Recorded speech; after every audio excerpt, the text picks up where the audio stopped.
Pangit RPN. Para lipat mo yan. Wala talagang palabas ngayon pag madaling araw. Mag-movie na lang tayo. Movie na lang tayo. Ay, may mga bahala dito, di ba? Wala na akong dala. Ito, pare. Annabelle. Yan! Ganda na ito. Tulog yan, tol. Pangit yan, napanood ko na yan. Maganda yan, bago yun eh. Pangit yan, pangit yan. Trending nga ito sa FB. Nakabasa ko yung mga post doon. Hindi pangit yan, napanood ko na yun. Takot ka lang yata eh. Tol, di kasi ako nanonood ng horror. Tol. Di ka nanonood ng horror? Huwag na yan. Takot ka lang. Salang natin to. Sala na natin yan. Sige na, sala na Dali natin lang. yan. Takot ka lang eh. Ako, takot. Sige, Eh. panoorin natin yan.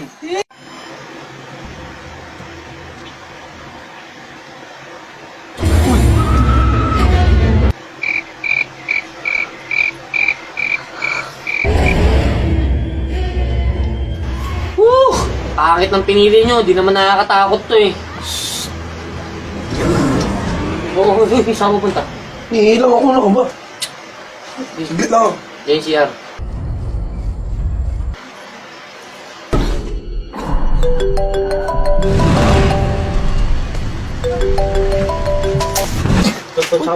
Sama tayo girlfriend ko. Wait lang, teka lang.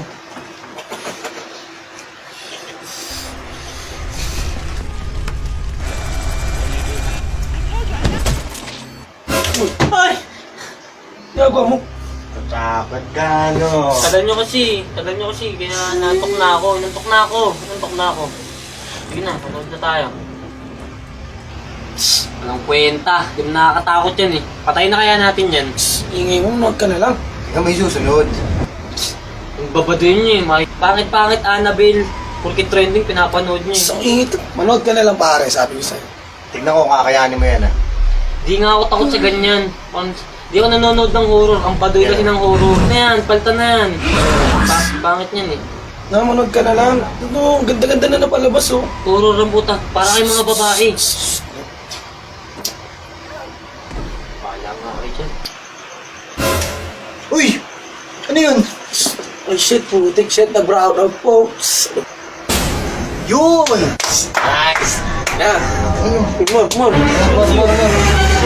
Patay nyo na yan.